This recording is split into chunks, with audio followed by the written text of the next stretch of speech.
Friends, good morning. कैसे हैं आप सभी? आई होप आप सभी बहुत अच्छे और अपने एग्जाम की प्रिपरेशन खूब अच्छे से कर रहे हैं।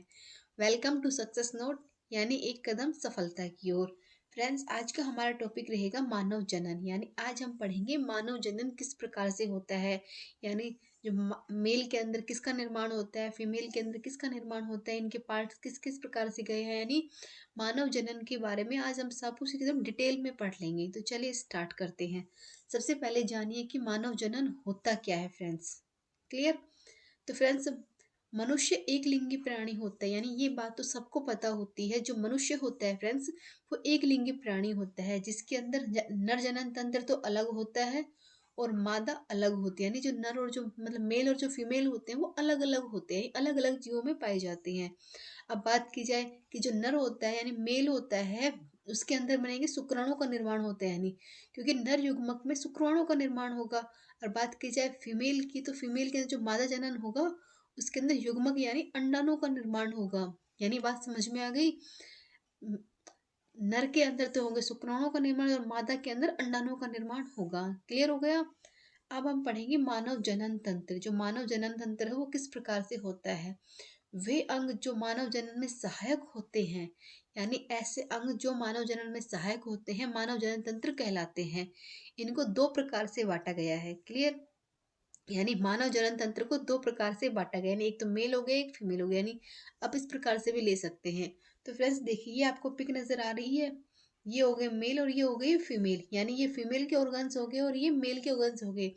इनके बारे में ही खूब डिटेल से आज हम पढ़ेंगे। यानी ये किस प्रकार से कार्य करते हैं इसके बारे में अच्छे से पढ़ेंगे। तो चलिए स्टार्ट करते हैं। क्लियर? अब आता है प्राथमिक जनन अंग। जो प्राथमिक जनन अंग होते हैं वो कौन कौन से होते हैं। तो नर के कौन कौन से होते हैं और मादा के कौन कौन से होते हैं। तो नर की बात की जाए तो कौन से हो जाएंगे? वृषण, जिसके अंदर शुक्राणु का निर्माण होता है। और मादा की बात की जाए तो अंडाशय, जिसके अंदर अंडाणु बनते हैं। यानी पता चल गया शुक्राणु कहाँ बनते हैं और अंडाणु कहाँ बनते हैं। क्लियर हो गया? अब आता है द्वितीयक जनन। जो जो द्वितीयक जनन अंग कौन कौन से होते हैं। तो नर के सहायक अंग कौन कौन से होते हैं। तो नर के हो जाएंगे वृषण कोष, अधिवृषण, शुक्रवाहिनी, शुक्रवाशय, सिसन, प्रोटस ग्रंथियां, काउपर ग्रंथियां आदि हो जाएंगे। अब बात की जाए मादा के सहायक अंग तो कौन कौन से होंगे। तो मादा के कौन से होते हैं? गर्भाशय होगा, अंडवाहिनी हो गया, योनि हो गया, भग हो गया, स्तन हो गया। यानी मादा के लिए ये सारे पार्ट कार्य करते हैं और मेल के लिए ये सारे पार्ट मतलब काम करते हैं। क्लियर हो गया? आप पढ़ेंगे नर जनन तंत्र। यानी जो मेल होता है ना सिस्टम, वो किस प्रकार से कार्य करता है। यानी धीरे धीरे हम सबके बारे में जानेंगे। सबसे पहले पढ़ेंगे नर जनन तंत्र किस प्रकार से कार्य करता है। तो उसकी परिभाषा किस प्रकार से होगी? नर के विभिन्न अंग जैसे कि वृषण, सहायक नलिकाएं, ग्रंथियों के समूह जो नर युग्मक को निर्माण करते हैं, यानी जो नर युग्मक को बनाते हैं, वही नर जनन तंत्र कहलाते हैं। क्लियर हो गया? अब इसमें दिखाई दे रही है जो नर जनन तंत्र होते हैं, इसके मुख्य अंग कौन सा हो जाएगा? वृषण। सहायक अंग की बात की जाए तो अधिवेशन, शुक्रवाहिका नलिका, रसखला नलिका, वृषण कोश, शक या शुक्राशय। और सहायक ग्रंथियों की बात की जाए तो प्रोशय ग्रंथि और काउपर ग्रंथि। क्लियर? यानी एग्जाम में काफी बार पूछ लेते हैं। तो सहायक कौन से होते हैं, सहायक ग्रंथि कौन से होती है, अंग कौन से होते हैं। यानी अब आपके कोई डाउट इसके अंदर नहीं बचेंगे। क्लियर हो गया? आप पढ़ेंगे मुख्य एवं प्राथमिक अंग। यानी मेल के बारे में जो ये जो मुख्य और प्राथमिक अंग होते हैं ना, उनके बारे में डिटेल से पढ़ेंगे वो किस प्रकार से होते हैं। क्लियर? सबसे पहले आता है वृषण। ये क्या होता है? पुरुषों में एक जोड़ी वृषण के उदर गुहा के बाहर थैलीनुमा संरचना में पाए जाते हैं, जिसको वृषण कोष कहा जाता है। वृषण एक अंडाकार तथा लंबा व चौड़ा होता है। क्लियर? यानी उसकी जो लंबाई चौड़ाई उसके बारे में बताया गया है। क्लियर? जो कि बाहर दो झिल्लियों में घिरा हुआ होता है। क्लियर हुआ? नेक्स्ट क्या है? जो आंतरिक झिल्ली में वृषण के अंदर अंतर्वृत्तीय होकर 250 से लेकर 300 कोष्ठों का निर्माण होता है, जो कि वृषण पालियां कहलाती हैं। क्लियर? जो 250 से लेकर 300 कोष्ठों का निर्माण होता है, इसी को ही वृषण पालिया कहा जाता है। क्लियर हो गया? अब आएंगे शुक्र जनन। जो शुक्र जनन नलिकाएं होती है, उनकी आंतरिक संरचना किस प्रकार से होती है। क्लियर? वृषण के अंदर जो शुक्र जनन नलिकाएं होती हैं, उसके अंदर भी 3 कोशिकाएं उपस्थित होती हैं। यानी जो वृषण के अंदर जो शुक्र जनन कोशिकाएं मतलब होती हैं, नलिकाएं होती हैं, उनके अंदर 3 कोशिकाएं उपस्थित होती हैं। कौन कौन सी हो जाएंगी, जो कि सबसे इंपॉर्टेंट हो जाएंगी? शुक्र जनन कोशिकाएं यानी स्पेरोमेटोगोनिया, सरटोली कोशिकाएं, ये भी इंपॉर्टेंट हो गया। अंतराली यानी लीडिंग कोशिकाएं, ये जो 3 कोशिकाएं होती है बहुत ही इंपॉर्टेंट होती है। कहाँ पर होती है? शुक्र जनन नलिकाओं के अंदर। क्लियर। अब इनके बारे में डिटेल से पढ़ेंगे, ये किस प्रकार से कार्य करती हैं। सबसे पहले पढ़ेंगे शुक्राणु जनन कोशिकाएं, यानी जो शुक्राणु जनन कोशिकाएं होती है वो किस प्रकार की होती हैं। यह नर जनन के जो जननिक कोशिकाएं होती हैं, जो नर जनन होता है ना, उसकी जो जननिक कोशिकाएं होती है ना, वो होती हैं जो कि अर्धसूत्रीय विभाजन द्वारा शुक्राणु का निर्माण करती है, यानी अर्धसूत्रीय विभाजन के द्वारा ये शुक्राणुओं का निर्माण करती है। इसके बाद आ गया सरटोली कोशिकाएं। तो सरटोली कोशिकाएं क्या होती हैं? ये पिरामिड के आकार की होती है, जो कि बनते हुए युग्मक को पोषण प्रदान कार्य करते हैं। जो युग्मक बन जाते हैं ना, नर युग्मक जो बनते हैं, उनको पोषण का प्रदान प्रदान करती हैं, और ये पिरामिड के आकार की होती हैं। क्लियर हो गया। अब थर्ड आता है अंतराली कोशिकाएं, यानी लीडिंग कोशिकाएं होती हैं। वृषण पाली में जो शुक्र जनन नलिकाओं के चारों ओर जो अंतराली अवकाश होता है ना, वह कहीं कहीं पर छोटी रक्त को वाहिका में लीडिंग कोशिकाएं होती हैं, जिसे अंतराली कोशिका भी कहा जाता है। यानी जो वर्षण पाली होती है ना, शुक्रजनन नलिकाओं के चारों ओर एक अंतराली अवकाश होता है, जो कहीं कहीं पर छोटी रक्त वाहिका या फिर लीडिंग कोशिकाएं होती हैं, उसी को ही अंतराली कोशिका कहा जाता है। अब बात की जाए कौन सा हार्मोन इसमें, टेस्टोस्टेरोन श्रावण करती है, जो कि कुछ जो कोशिकाएं होती है ना, वो एंटीबायोटिक होती हैं, जो प्रतिरक्षात्मक भी होती हैं। क्लियर हो गया। नेक्स्ट पढ़ेंगे सहायक एवं द्वितीयक अंग, यानी जो सहायक अंग होते हैं, द्वितीयक अंग कौन कौन से होते हैं, इनके बारे में पढ़ेंगे। सबसे पहले कौन सा आया था? वृषण कोष, फिर आया था अधिवर्षण, फिर आया था शुक्रभाग नलिकाएं, फिर आया था रसखलन नलिकाएं, फिर आया था शिशन, फिर आया था शुक्राशय, और सहायक ग्रंथि कौन कौन सी थी? वो थी प्रोटस ग्रंथि, कॉपर ग्रंथि और टेस्टोरोन। यानी इन सब के बारे में पढ़ेंगे, यानी कि किस प्रकार से कार्य करते हैं। जैसे कि पहले आता है वृषण कोश। वृषण जिस थैलीनुमा संरचना में उपस्थित होता है, उसे ही वृषण कोश कहा जाता है। क्लियर। वृषण कोश उदर गुहा के बाहर इसलिए उपस्थित होता है, जिसमें वृषण का तापमान शरीर के तापमान से 2 डिग्री से 3 डिग्री कम होता है। क्लियर हुआ। नेक्स्ट आएगा अधिवर्षण। जो अधिवर्षण क्या होता है? शुक्र वाहिकाएं वृषण से निकलकर वृषण के पश्चिम सतह से अधिवर्षण को से में खुलती है। जो अधिवर्षण पतली व लंबी नलिका के प्रत्येक सुकुड़न से बनी हुई होती है, जो कि शुक्राणु को परिपक्व का कार्य करती है। यानी शुक्र वाहिका वर्षण से निकलकर वर्षण के पश्चात अधिवर्षण में खुलती हैं, और अधिवर्षण पतली व लंबी नलिका में अत्यधिक कोडक्लन के से बनी होती है, जिसमें जो शुक्राणु होते हैं ना, वो परिपक्व होने का कार्य करते हैं। क्लियर हो गया। नेक्स्ट आएगा शुक्रवाहक नलिका। ये शुक्रवाहक नलिका किस प्रकार से होती है? अधिवर्षण के पश्चात जो पश्चिम भाग से निकलकर शुक्रवाहक नलिकाएं उदर गुहा में जाकर मूत्राशय में के ऊपर एक लूप में बनाती हैं। क्लियर। वहीं पर शुक्रवाहक नलिकाएं होती हैं। अब आता है रसखलन नलिकाएं। ये क्या होती है? उदर गुहा में शुक्राशय से निकली हुई एक नलिका जो शुक्रवाहक में जाके खुलती है, यह दोनों ओर एक रसखलन नलिका का कहलाती है। जो ये दोनों ओर से मिलकर जो एक होती है ना, रसखलन नलिका कहलाती है। अब पढ़ते हैं शिशन। ये क्या होता है? यह बाह्य जनन होती है, इसमें मूत्र नलिका शिशन के रास्ते बाहर खुलती है, और मूत्र नलिका में वीर्य व मूत्र दोनों का ही परिवहन होता है। क्लियर हुआ। शुक्राशय, यह एक जोड़ी मूत्राशय के पीछे स्थित होती है, जो कि वीर्य में लगभग 60% वीर्य को ये बनाते हैं। क्लियर हो गया। अब पढ़ेंगे सहायक ग्रंथियां। जो सहायक ग्रंथियां होती हैं वो किस प्रकार से होती हैं। जैसे कि आता है प्रोस्टेट ग्रंथियां, जो कि एक सघन ग्रंथि होती है, जो कि मूत्र नलिका के आधार पर चारों ओर होती है। ये वीर्य में लगभग 20 से 25% भाग लेती है। क्लियर हो गया। जो प्रोस्टेट ग्रंथि होती है, इसमें ये वीर्य के अंदर 20 से लेकर 25% भाग लेती है। इसके बाद आता है काउपर ग्रंथि। कि काउपर ग्रंथि के क्या क्या क्या कार्य होते हैं, अगर पूछ लेता हो तो इसका जो श्रवण होता है, शिशन में स्नेह का कार्य करता है, जो कि एक जोड़ी होता है। अब आता है टेस्टोरोन। यह एक हार्मोन होता है, जो कि अंतराली कोशिकाओं को स्रावित करता है, जो नर जनन अंगों में विकास में शुक्राणु का परिवहन करने का कार्य, यानी जो परिवहन करने में जो सहायक होने का कार्य करता है। जो टेस्टोरोन एक हार्मोन होता है। किसका हार्मोन होता है? नर का एक हार्मोन होता है। यानी आपको पता चल गया जो सहायक और द्वितीयक अंग कौन कौन से होते हैं, इनके बारे में अच्छे से पढ़ लिया। कौन से वृषण कोष होते हैं, कौन से अधिवेशन होते हैं, कौन से शुक्रवाहिका नलिका होती है, कौन से रसखलन होते हैं, सिसन का होता है, शुक्राशय क्या होती है और सहायक ग्रंथियां क्या क्या कार्य करती हैं। क्लियर हो गया। अब हम पढ़ेंगे स्त्री के बारे में, यानी अब तक हम पढ़ रहे थे मेल के बारे में, अब हम पढ़ेंगे फीमेल के बारे में। जो फीमेल के जो ऑर्गन होते हैं वो किस प्रकार से कार्य करते हैं। क्लियर। अब आता है स्त्री जनन तंत्र, इसके बारे में हम पढ़ेंगे। स्त्री जनन तंत्र में जनन क्रिया जो प्रक्रिया होती है इसके अतिरिक्त कई प्रकार के कार्यों का निर्वहन करती है।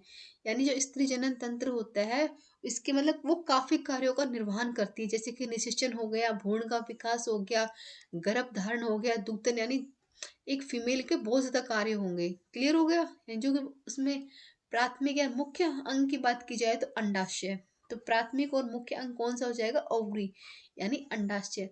द्वितीयक और सहायक अंग कौन से हो जाएंगे, अंडवाहिनी, गर्भाशय, गर्भगृह और योनि, यानी ये इसके द्वितीयक और सहायक अंग होंगे। प्राथमिक अंग कौन कौन सा होगा, अंडाशय।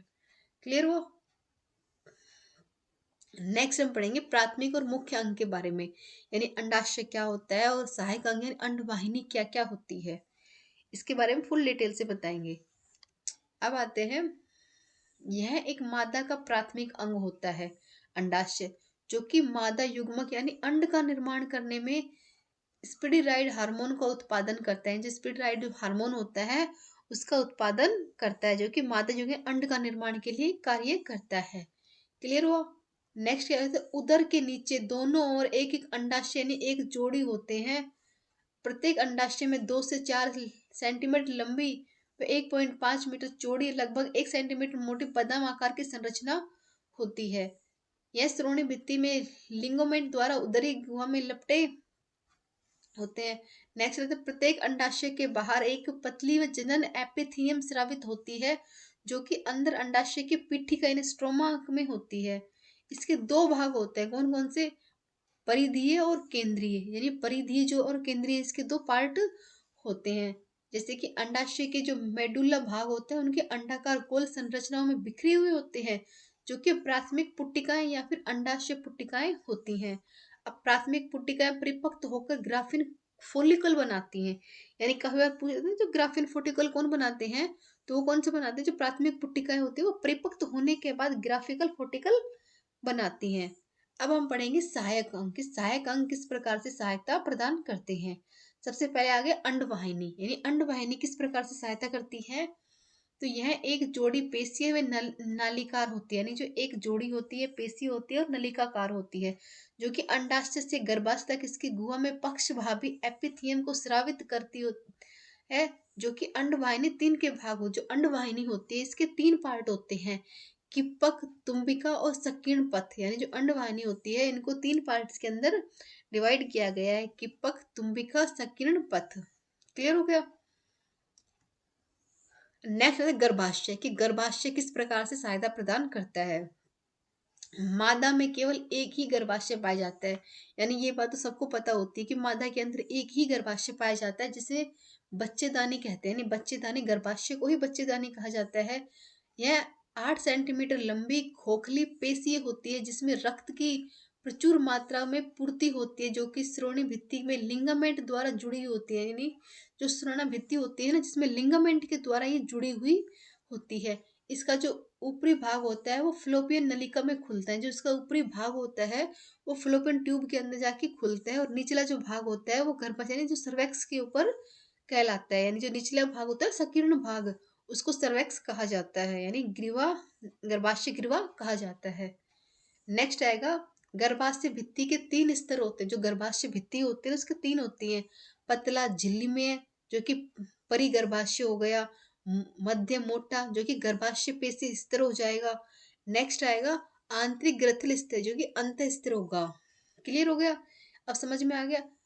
पतला झिल्ली में परिगर्भाशय हो जाएगा, मध्य मोटा गर्भाशय पेशी स्तर हो जाएगा, और आंतरिक ग्रंथि स्तर जो अंत स्तर हो जाएगा। अब हम पढ़ेंगे योनि के बारे में। गर्भाशय में पतली ग्रीवा द्वारा योनि में बदलता है, जो कि योनि मैथुन के समय वीर्य पुरुष से वीर्य ग्रहण करने का कार्य करती है। अब पढ़ेंगे बाह्य जनांग, यानी जो बाह्य जनांग कौन कौन से होते हैं, स्त्री के वृद्ध यानी ओष्ठ, लघु ओष्ठ, हाइमन, भगसेप स्त्री के बाह्य जननांग होते हैं। क्लियर हो गया। नेक्स्ट हम पढ़ेंगे स्तन ग्रंथि। जो स्तन ग्रंथि होती है वो किस प्रकार से कार्य करती है, स्तन ग्रंथियों के बारे में हम पढ़ेंगे। स्तन ग्रंथि बात की जाए तो सभी मादा जो होते हैं ना स्तनधारी, उनके अंदर ये पाई जाती है। यानी बात जब स्तन ग्रंथि की होती है तो सभी स्तनधारियों के अंदर ये पाई जाती है। क्लियर। स्तन में जो विभिन्न प्रकार के जो पता है जो होते हैं ना वसा और गत्र ऊतक, वो स्तन के अंदर विभिन्न मात्रा में पाए जाते हैं। प्रत्येक स्तन के अंदर 20 मतलब 15 से 20 ग्रथिल ऊतक की पालियां होती हैं, जो कि प्रत्येक पाली में कुप्पिका कोशिकाओं का समूह होता है, और यह कुप्पिका दूध श्रावण का कार्य करती है। यानी जब कहते हैं ना स्तन के अंदर दूध किस प्रकार से आता है, यानी इनको बनने का जो प्रोसेस होता है वो इस प्रकार से होता है। कुपिका में दूध स्रावित होकर नलिकाओं से जाता है, जो प्रत्येक पाली में स्तन नलिकाएं मिलकर रक्त वाहिनी स्तन वाहिनी बनाते हैं, जो कि प्रत्येक स्तन वाहिनी तुम्बिका बनाती है, जो कि दुग्ध वाहिनियों से जुड़ा हुआ होता है। आप समझ गए, ये जो स्तन ग्रंथियां होती है वो किस प्रकार से कार्य करती है। यानी उनका जो कार्य होता है वो दूध बना के अपने मतलब कि जहाँ दूध को पहुंचाना होता है वहां पर इसको पहुंचा देती है। क्लियर। अब बात की जाए जो स्तन में दूध बनाने के लिए जो स्तन ग्रंथि कौन कौन सी होती है, स्तन ग्रंथि में जो स्तनधारी वर्ग में एक विशेष ग्रंथि होती है जो कि श्वेत ग्रंथियों में रूपांतरित हो जाती है। क्लियर। जो श्वेत स्तन ग्रंथियां होती है दूध बनाने के लिए पोलेटैंक जो पोलोलैक्टिन नामक एक हार्मोन होता है, जिसकी वजह से स्तन के अंदर दूध बनता है। क्लियर हो गया। स्तन ग्रंथियों में लैक्टोज या ग्लूकोज का संश्लेषित किया जाता है, जिसकी वजह से दूध का निर्माण होता है। अब आप पढ़ेंगे युग्मक जनन। युग्मक जनन क्या क्या होते हैं, यानी गेमेटोजेनिस क्या क्या होते हैं। जननिक एपिथीलियम कोशिका द्वारा युग्मक का निर्माण की क्रिया को युग्मक जनन कहते हैं। यानी जननिक एपिथीलियम कोशिका द्वारा युग्मक निर्माण की जो क्रिया जो प्रोसेस होता है उसी को युग्मक जनन कहा जाता है। नर युग्मक जनन का निर्माण क्रिया को शुक्राणु जनन कहते हैं। यानी जो नर युग्मक का जो निर्माण करने की जो क्रिया होती है उसको ही शुक्र जनन यानी स्पेरोमेटोजेनिस कहा जाता है। यानी जो मेल होता है वो युग्मक का निर्माण करता है, इसी प्रक्रिया को कहा जाता है। अब बात की जाए कि मादा की, तो मादा भी युग्मक का निर्माण करती है, तो इस प्रोसेस को कहते हैं अंड जनन। यानी जो मेल करेगा तो उसको तो बोलेंगे शुक्र जनन, और जो मादा करेगी उसको बोलेंगे अंड जनन। क्लियर हो गया। अब हम पढ़ेंगे शुक्र जनन होते क्या है, यानी शुक्र जनन के बारे में पढ़ेंगे। वृषण में स्थित द्विगुणित व जननिक एपिथीलियम कोशिकाओं जिन्हें स्पेरोमेटोगोनिया कहते हैं, जो कि अर्धसूत्रीय विभाजन द्वारा अगुणित कार्यशील शुक्राणु का निर्माण करती हैं, जिनको शुक्राणु जनन कहते हैं। यानी वृषण में स्थित द्विगुणित जनिक एपिथीलियम कोशिका जिनको स्पेरोमेटागोनिया कहते हैं, जो कि अर्धसूत्रीय विभाजन द्वारा अगुणित अकार्यशील शुक्राणु जनन का निर्माण करती है, जिसको शुक्राणु जनन कहते हैं। सॉरी।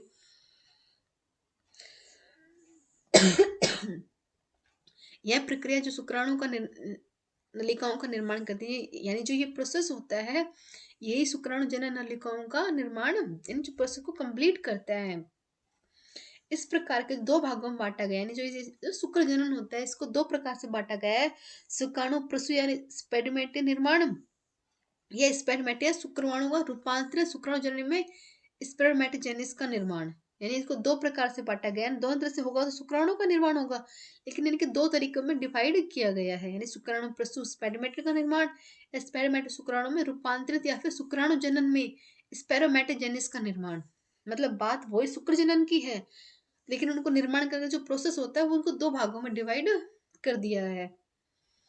अब पढ़ेंगे शुक्राणु या प्रसु या स्पेरोमेटिड का निर्माण, यानी किस प्रकार से इनका निर्माण होता है। इस क्रिया को जनन काल से प्रारंभ किया जाता है। जो ये क्रिया होती है इसको जनन काल से ही प्रारंभ किया जाता है। इनको निम्नलिखित पार्ट में बांटा गया, यानी गुणन प्रावस्था, वृद्धि प्रावस्था और परिपक्लन प्रावस्था, यानी इनके तीन पार्ट के अंदर बांटा गया है। क्लियर। गुणन प्रावस्था क्या होती है, जननिक एपिथेलियम कुछ कोशिकाओं में आकार में बड़ी होकर अन्य कोशिकाओं में विभिन्नता प्रकट होती है, जिन्हें प्राथमिक जनन कोशिकाएं कहती हैं। और ये काफी बार समसूत्री विभाजन इनके अंदर है ना, बार बार समसूत्री विभाजन होता है, जिसके फलस्वरूप स्पेरोमेटोजन यानी शुक्र जनन कोशिकाओं का निर्माण होता है। समझ में आ गई कि कैसे किस प्रकार से होगा। अब आती है वृद्धि प्रावस्था, वो क्या होती है, इस प्रावस्था में स्पेरोमेटागोनिया कोशिका वृद्धि करके प्राथमिक शुक्राणु या कोशिका में प्राइमरी स्मेगोटा ये बदल जाती है, इससे ही शुक्राणु का निर्माण होता है। अब तृतीय परिपक्वन प्रावस्था। इस प्रावस्था में प्राइमरी स्पेरोमेटोसाइट कोशिका में अर्धसूत्री विभाजन होता है और जो अर्धसूत्री विभाजन होता है इसके पहले चरण में ही प्राइमरी स्मेरगोटा में दुगुणित दो अगुणित कोशिकाओं का निर्माण होता है। इसके बाद जो होगा ना, इसका विभाजन होगा, वो दूसरे चरण के अंदर जाके संपन्न होगा, जिसमें एक प्राइमरी स्मेगोटासाइट में 4 प्राइमेट मतलब स्पेडिड का निर्माण होता है। क्लियर, यानी पहले एक हुआ, फिर 2 हुए, इसमें 4 स्पेडिड का निर्माण इसमें हो गया। क्लियर। अब नेक्स्ट सेकंड बात क्या गई है, इसमें मेडिस शुक्राणु में रूपांतरण अर्थात शुक्राणु जनन या फिर स्पेरोजेनिस का निर्माण किस प्रकार से होता है। पहली बात तो ये आती है कि ये अचल होते हैं, यानी बहुत ज्यादा होते हैं, इनकी गिनती में बहुत, यानी गोलाकार होते हैं। शुक्राणु प्रोसेस्मेटिड रूपांतरित होकर सक्रिय चल शुक्राणु में बदल जाता है, जिसको शुक्राणु जनन कहते हैं। क्लियर हो गया। अचल होते हैं, गोलाकार होते हैं, शुक्राणु प्रोसेस स्पेरोमेटिडिस का रूपांतरित होकर सक्रिय फिर चल शुक्राणु में चेंज हो जाते हैं, जिसको शुक्राणु जनन कहा जाता है। इस प्रक्रिया में शुक्राणु प्रसु या फिर स्पेरोमेटिस की गोलजीकरण शुक्राणु में स्कोसोम्स का बनाती हैं। इस बात की जाए कि स्कोसोम कहाँ बनते हैं, तो गोलजीकरण शुक्राणु में स्कोसोम का निर्माण होता है। हेलो माय डियर फ्रेंड्स, अब हम पढ़ेंगे कुछ इंपॉर्टेंट बात। जैसे कि फ्रेंड्स, अब आपके स्क्रीन के ऊपर आपको दिखाई दे रही है इंडियन हिस्ट्री की science note, static GK, Indian political, world geography या फिर इंडियन ज्योग्राफी, इनके बारे में अच्छे से बताती हूँ। फ्रेंड्स, इसके अंदर ना जो एग्जाम के लिए इम्पोर्टेंट कंटेंट होता है ना, वो सब इसके अंदर लिखा हुआ है, यानी एक स्मार्ट वर्क के साथ एकदम अच्छे से सब कुछ लिखा है। यानी इनकी लैंग्वेज अच्छी है, समझ में आने वाली है, पढ़ने वाली है, यानी जिसे पढ़कर आप बोरियत महसूस बिल्कुल भी नहीं करेंगे, और एग्जाम के लिए इम्पोर्टेंट है। अगर आपको एग्जाम क्रैक करना है तो आपको इनको जरूर डाउनलोड करना चाहिए और पढ़ना चाहिए। कहाँ पर मिलेंगी ये, तो इस लिंक के डिस्क्रिप्शन बॉक्स के अंदर मिल जाएंगी। अगर आपको कोई डाउट होता है तो इसमें नंबर भी दिए गए हैं, आप इन पे कॉल कर सके डेमो क्लास भी ले सकते हैं, क्योंकि एक बार ट्राई करना तो बनता है। आप इस क्लास को पढ़ रहे हैं, एक एक चीज को एकदम खोल खोल कर बताया गया है, क्योंकि एग्जाम के लिए जो डेटा जरूरी है ना, मतलब इम्पोर्टेंट है, उसी डेटा को इसके अंदर लिखा गया है। यानी फालतू की कोई राम कहानी इसके अंदर नहीं लिखी गई है, जो एग्जाम के लिए इम्पोर्टेंट है वही इसके अंदर लिखा गया है। तो मैं खुद आप कोशिश करूंगी कि आपको इसे डाउनलोड करना चाहिए और अपने एग्जाम के लिए तैयारी अच्छे से कर लेनी चाहिए। आप पढ़ेंगे शुक्राणु की संरचना। जो शुक्राणु की संरचना किस प्रकार से होती है, यानी आप कब तक आप तक हम पढ़ रहे हैं शुक्राणु संरचना क्या होते हैं, जनन क्या होता है, ये सब क्या होता है। अब हम पढ़ेंगे शुक्राणु की संरचना किस प्रकार से होती है। प्रत्येक शुक्राणु पतले और लंबे होते हैं, यानी ये समझ में आया। इसको आप है ना वैसे नहीं देख सकते, इनको केवल सिर्फ सूक्ष्मदर्शी में ही देखा जा सकता है, यानी वैसे इनको नॉर्मल आंखों से इनको देख ही नहीं सकते, ना ये समझ में नहीं आएंगे और देखने में नहीं आते हैं। इसके भाग कौन कौन से होते हैं, तो इनके 3 पार्ट होते हैं। एक तो हो जाएगा हेड, हो जाएगा एक, हो जाएगा नेक, एक आ जाएगा मिडिल पार्ट, एक हो जाएगा टेल। यानी एक छोटा सा शुक्राणु, इसकी देख लो, ये पूरा इसका पार्ट हो जाएगा। कहाँ पर इसका हेड होता है, कहाँ पर इसकी नेक होती है, पूरा इसका मिडिल पार्ट होगा, और ये इसकी टेल हो जाएगी, यानी इसकी पूंछ हो जाएगी। क्लियर हो गया। अब पढ़ेंगे हम हेड के बारे में कि इसका हेड किस प्रकार से होता है। शुक्राणु का जो शीर्ष भाग होता है इसको हेड कहते हैं, जो कि बड़ा अगुणित केंद्रक होता है, जिसमें आगे में की टोपी नुमा संरचना होती है, जो कि जिसमें कि एक्रोसोम कहते हैं, जो कि निषेचन के समय अंडाणु झिल्ली को नष्ट करता है। क्लियर। यानी आपको दिख रही है टोपिनुमा संरचना होती है, ये इसका हेड होता है। इसके बारे में पूरे डिटेल से बता दिया गया है।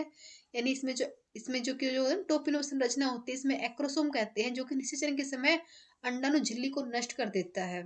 क्लियर। अब हम पढ़ेंगे नेक के बारे में कि ये जो नेक होती है ये किस प्रकार से होती है। इसमें मतलब कि एक छोटा सा भाग होता है जिसमें 2 तार केंद्र होते हैं।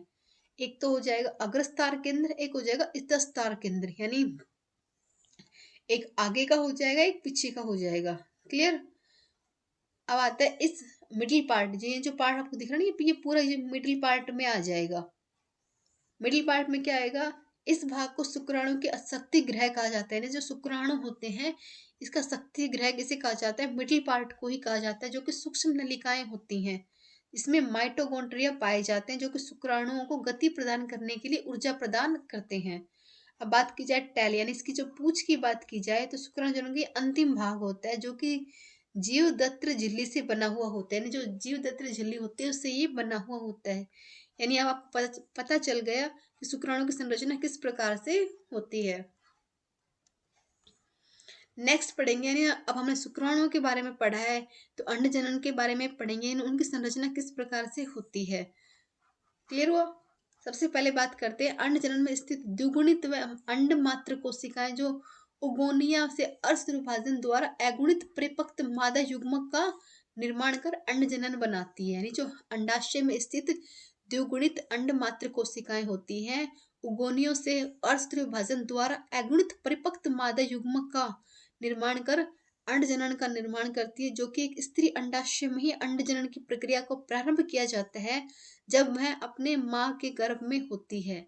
यह एक भ्रूणी अंडकोशीय अवस्था होती है, यानी ये जो एक होती है ना भ्रूणी अंडकोशीय अवस्था, वो इसी के लिए कहा गया है। अब इसका फर्स्ट फेज कौन सा हो जाएगा, गुणन प्रावस्था, यानी जो मल्टीफिक्शन फेज होता है ना गुणन प्रावस्था, वो हो जाएगा।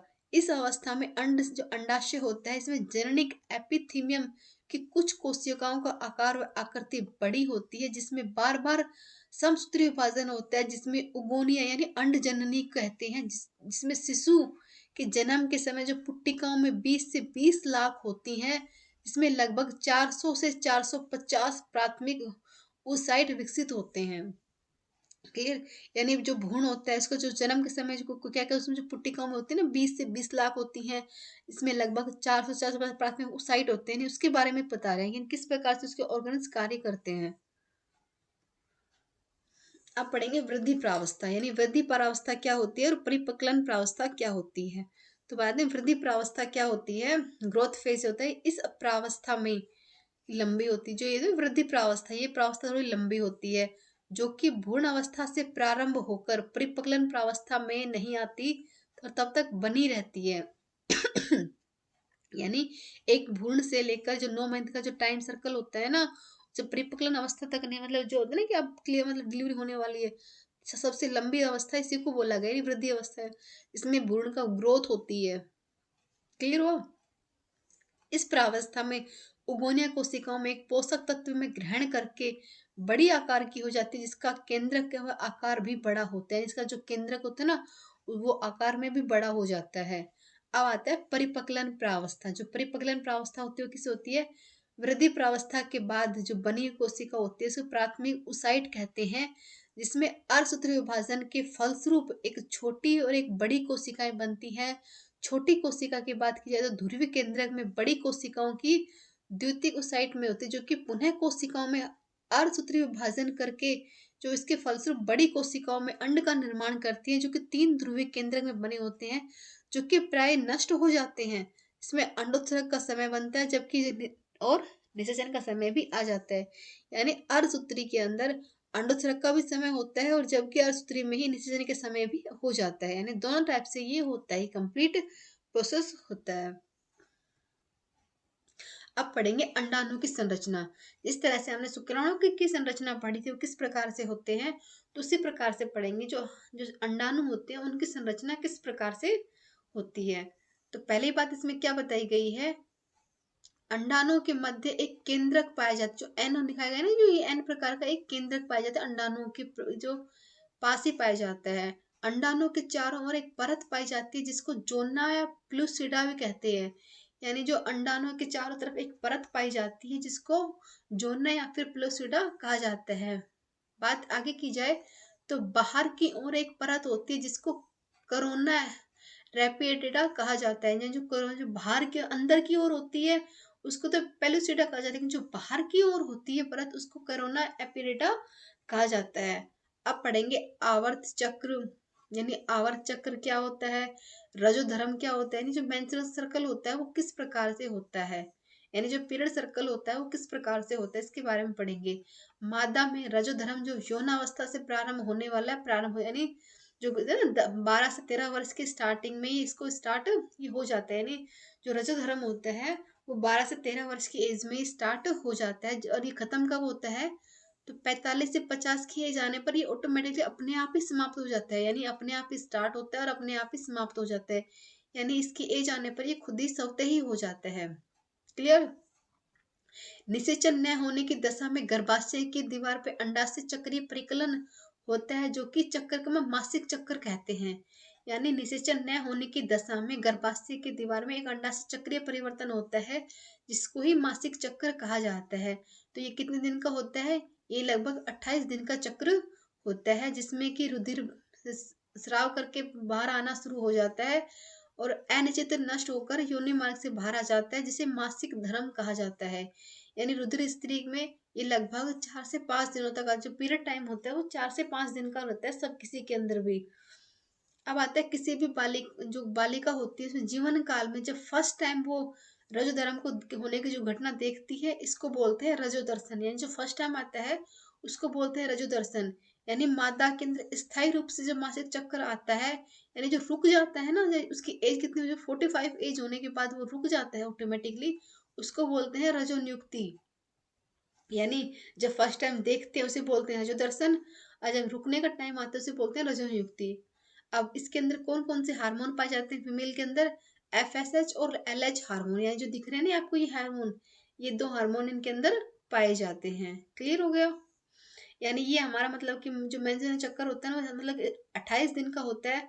फर्स्ट डे से लेके 5 डे तक तो ये रहता ही है, फिर ये बिल्कुल नहीं रहेगा, फिर इसका टाइम कंप्लीट होने के बाद ये इसकी जो डेट आएगी वैसे अपने आप फिर से हो जाएगा। और कौन कौन से हार्मोन होते हैं बात की जाए तो एस्ट्रोजन और प्रोजेस्टेरोन, 2 तरह के इसमें हार्मोन पाए जाते हैं।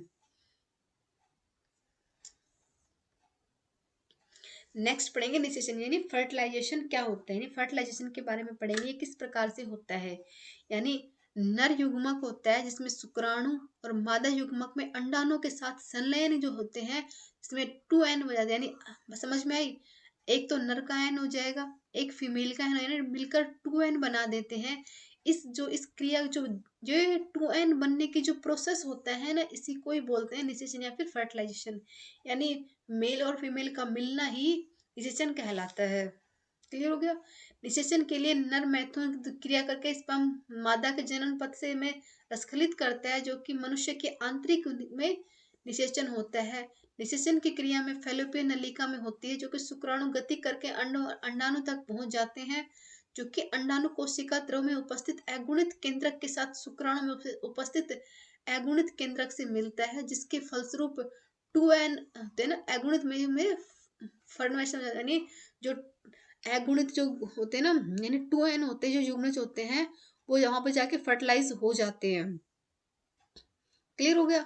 अब आता है निषेचन का महत्व क्या क्या होता है। जो फर्टिलाइजेशन होता है इसका महत्व क्या क्या होता है। निषेचन एक द्वितीयक अंडक अर्ध विभाजन, यानी बोलते हैं ना द्वितीयक अर्ध विभाजन में पूर्ण होने की प्रेरित करता है। क्लियर। निषेचन द्वारा जो अवस्था होती है ना, अर्थात मनुष्य में 2N मतलब 40, यानी जो गुणसूत्र की संख्या होती है वो कितनी होती है? 43 होती है। बात की जोड़े में बात की जाए तो 43 होती है, लेकिन अगर संख्या में बात की जाए तो 46 हो जाएगी। जो 2N की हो जाएगी वो बात की जाए 2N की तो 46 हो जाएगी। और 2 जनक होते हैं ना गुणों में मिलकर अनुवांशिक विविधता पैदा करते हैं, यानी 2 अलग अलग लोग मिलकर अनुवांशिक विविधता को पैदा कर देते हैं। यानी जो सेम सेम रहेंगे तो मतलब सेम सेम तो होता ही नहीं है, मतलब अलग अलग ही होता है, तो वह अनुवांशिक विविधता को पैदा कर देते हैं। अब पढ़ेंगे प्राथमिक विदलन या अध्यारोपण क्या क्या होता है। जो प्राथमिक विदलन होता है और अध्यारोपण किस प्रकार से होता है उसके बारे में पढ़ेंगे। निषेचन के बाद युग्मनज अंडवाहिनी में इमस्त वाले क्षेत्र में होता है, जो कि गर्भाशय की ओर गति करता है। यानी जब फर्टिलाइजेशन हो गया उसके बाद जो युग्मक होते हैं अंडवाहिनी में इमस्त वाले क्षेत्र में से जाते हैं, जो कि गर्भाशय की ओर गति करने लगता है। क्लियर। जो अंडवाहिनी होती है वो सीलिया में युग्मनज को अंडवाहिनी में गर्भाशय की दिशा में धकेलने का कार्य करती है। जो अंडवाहिनी सीलिया होती है, जो युग्मक होते हैं ना, उसको गर्भाशय की ओर धकेलने का कार्य करती है। और इसी गति के दौरान जो युग्मनज होते हैं ना वो विदलन होते रहते हैं। इसमें 8 से 16 कोरक खंडों में वाला भ्रूण तंतु तक मोरूला कहते हैं। यानी जो 8 से 16 खंडों वाले जो होते हैं ना भ्रूण तंतु, उसको क्या बोलते हैं? उसको बोलते हैं मोरूला। क्लियर हो गया। जिसमें देखा आपको इसमें दिखाई दे रहा है ना, यानी 8 से पहले 8 थे अभी 16 में हो गए। इससे बात की जाए इसके अंदर तो इसी को बोलते हैं मोरूला। जी, ये 8 से 16 कोरक खंडे हो जाते हैं। अब आते हैं जो ट्रोबोब्लास्ट स्तर में गर्भाशय भित्ति में आंतरिक स्तर में एंडोमेट्रियम का संलयन होता है, जिसमें अंत्र कोशिकाओं में समूह में सब रूप से विभेदित हो जाता है, यानी जो होता है सब अलग अलग प्रकार से विभेदित हो जाता है। अब ब्लास्टोसिस्ट के संलयन होने पर जो गर्भाशय होती है ना, नलिकाएं तेजी से विभाजित होकर ब्लास्टोसिस्ट से ढक लेती है। इसके फलस्वरूप ब्लास्टोसिस्ट गर्भाशय में एंडोमेट्रियम में धंस जाता है, जो कि अंतःस्थिति हो जाती है, जिसमें अध्यारोपण हो जाते हैं। जो ब्लास्टोसिस्ट होते हैं संलयन होने पर गर्भाशय कोशिकाओं की ओर तेजी से विभाजित हो जाती हैं, जो कि ब्लास्टोसिस्ट से ढक जाती है। इसके फलस्वरूप जो ब्लास्टोसिस्ट होता है गर्भाशय के एंडोमेट्रियम में धसे हो जाती है, जिसमें अंतः स्थापित होने की वजह से यह अध्यारोपण हो जाता है, यानी अंत्यारोपण हो जाता है। क्लियर हो गया? यानी ये आपको दिख रहा है कि फर्स्ट में ओवुलेशन होगा, थर्ड में फर्टिलाइजेशन होगा, इसमें सर कि कौन कौन से मतलब कि सेल फुटेज क्या होगा, सेल स्टेज क्या होगा, यानी दो हुए, फिर चार हुए, फिर आठ हो गए, फिर मोरूला हो गया। फिर इसमें क्या हो जाएगा, बेस्टोलिस्ट, मतलब कि किस प्रकार से जो होता है ना इनर सेल मैस जो किस प्रकार से कार्य करती हैं। यानी ये आपका मतलब कि देखो, यहाँ से इसको यहाँ धकेलने का जो कार्य होता है, यहाँ तक पहुंचने का ये पूरा प्रोसेस इसमें दिखाया गया है, यानी किस प्रकार से एक भ्रूण का निर्माण होता है। अब पढ़ेंगे प्रसव, यानी प्रसव के बारे में पढ़ेंगे कि प्रसव किस प्रकार से होता है। क्लियर? यानी जो डिलीवरी होती है वो किस प्रकार से होती है, इसके बारे में खूब डिटेल से पढ़ेंगे। मनुष्य में जो शिशु होता है ना, जो जन्म की तकनीकी को प्रसव या फिर पार्टरिशन कहा जाता है, यानी जो मनुष्य का जो क्या बोलते हैं जन्म देने की तकनीक होती है ना, डिलीवरी का जो टाइम होता है, उसी को प्रसव या फिर पार्टरिशन कहा जाता है, जो कि इसकी तीन अवस्थाएं होती है, यानी तीन अवस्था में इसको बांटा गया है। पहली कौन सी होगी? पहली अवस्था, दूसरी अवस्था और तीसरी अवस्था। पहली अवस्था में गर्भाशय ग्रीवा में फैलाने में प्रसरण शिशु में आने वाला मार्ग को सुलभ करता है, जिसमें एनियोन के समय फट जाता है, जो कि एनिट्रोमिक द्रव्य बाहर आने लगता है, यानी एनियोन जो होता है उसमें फट जाता है, जो कि पानी नुमा होता है, द्रव के रूप में होता है, और एनिमिक बाहर आने लगता है। दूसरी अवस्था में क्या हो जाएगा, शिशु जन्म के लिए तैयार होता है, होता है जो होता है ना जिससे वो सांस लेता है, उसके जो नाभिनाल होता है वो खुद ही कट जाता है। और तीसरी अवस्था में क्या होता है, जो अपरा भी गर्भाशय योनि से बाहर के मतलब योनि से बाहर आने के लिए रास्ते वो अपने आप ही आ जाता है। क्लियर हो गया? यानी जो मतलब की बात की जाए, जो प्रसव के कुछ तरीके ऐसे भी होते हैं जिसमें क्या बोलते हैं, सी सेक्शन भी होता है, सिजेरियन भी होता है, यानी किसी का ऑपरेशन भी होता है, किसी का मतलब किसी का अलग अलग अलग प्रकार से बांटा गया है। यानी जो प्रसव होता है इसकी जो प्रक्रिया होती है इसको अलग अलग भागों में बांटा गया है। यानी गर्भाशय गृह का छोटा होना, फैलना, शिशु का बाहर निकलना, जन्म, गर्भनाल का बाहर आना, ये सारे प्रोसेस इसके अंदर ही होते हैं। यानी पहले बेबी बाहर आएगा, फिर गर्भ जन्म नाल आएगी, यानी फिर गर्भनाल को बाहर निकाला जाता है, यानी इसका जो पूरा प्रोसेस होता है ये सब पूरा डिलीवरी का ही प्रोसेस होता है। प्रसव के लिए माँ व साथी प्रसव को अक्सर सांस लेने की तकनीक के लिए भी मतलब सिखाया जाता है किस तरह से उनको सांस लेना है। जब मानव शिशु को मुख्य रूप से योनि से बाहर निकलता है तो उस समय को योनि प्रसव भी कहा जाता है। और यह एकदम सुरक्षित तरीका होता है, मतलब ये एकदम सेफ तरीके की बात की जाए तो यही तरीका होता है एकदम, जिसमें जिसमें माँ और बच्चे दोनों को एकदम ही सेफली से रखा जाता है। नेक्स्ट हम पढ़ेंगे दुग्ध श्रावण या फिर लैक्टोज, यानी जो जो मादा दूध पिलाती है, मतलब फीमेल होती है जो अपने बच्चे को दूध प्रकार पिलाती है, वो दूध किस प्रकार से बनता है, मतलब काफी डाउट भी बनते हैं ना कि दूध बनता किस प्रकार से है। तो आपको दिखा रहे हैं ना कि अपने माइंड से, मतलब कि जो जो होते हैं ना ग्रंथियां होती हैं, यानी जैसे कि बच्चा दूध पीता है तो उनके मतलब माइंड में होता है ना कि पूरी बॉडी का जो सिस्टम मतलब कंट्रोल करने का काम हमारा माइंड करता है। यानी हमारा माइंड ही ऑर्डर देता है पूरी बॉडी को कि क्या क्या करना है और क्या नहीं करना है, क्या बैठना है या उठना है, यानी सारे कार्य इसके अंदर ही होते हैं। यानी कौन कौन सी ग्रंथि होती काम करती है दूध के लिए, तो दूध के लिए कौन सी ग्रंथि कार्य करती है आप बताओ।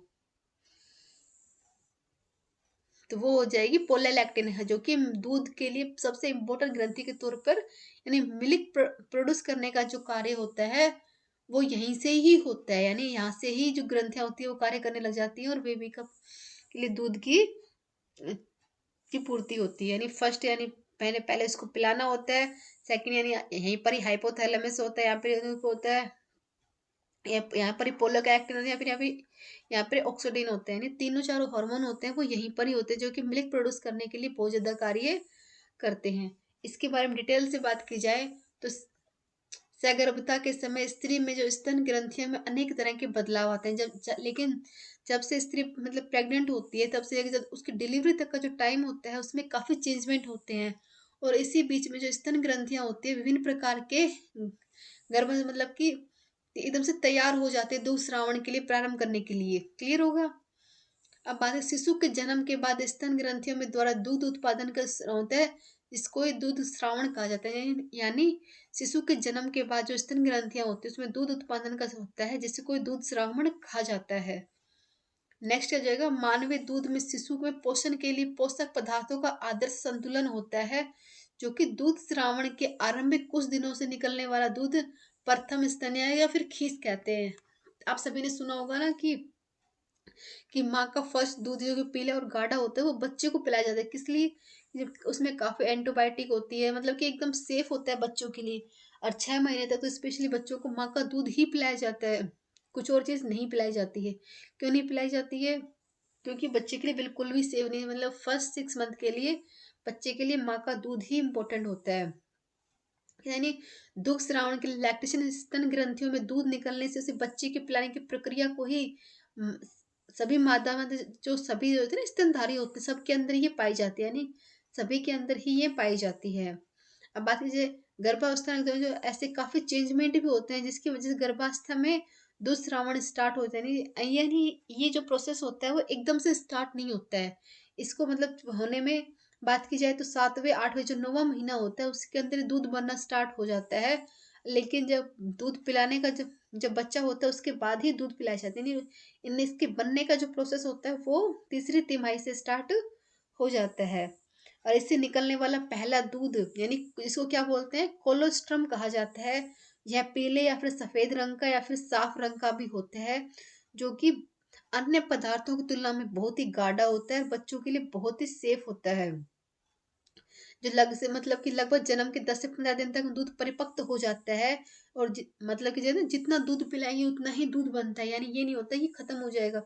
एक फीमेल होती है वो अपने बच्चों को जितना दूध पिलाएगी उससे उतना डबल बनता है। अब दूध बनाने वाली कौन कौन सी ग्रंथियां होती है इसके बारे में भी आप जान लिए। स्तन में दूध बनाने के लिए स्तन ग्रंथियां काफी जिम्मेवार होती हैं। और फर्स्ट ग्रंथि कौन कौन सी होती हैं वो देंगी, पॉलीलैक्टिन हार्मोन, प्रोजेस्टेशन हार्मोन।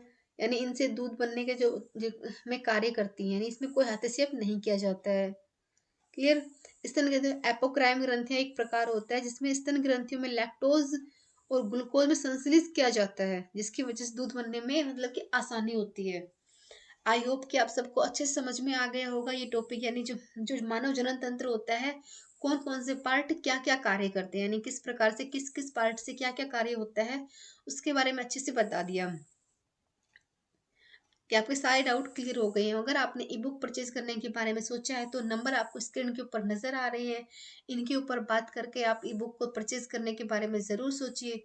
क्योंकि डेमो क्लास भी एक बार आप लेकर देख सकते हैं, क्योंकि डेमो क्लास में आपको समझ में आ जाएगी कि किस प्रकार से कितनी अच्छी तरीके से इसको समझाया गया है। Thank you.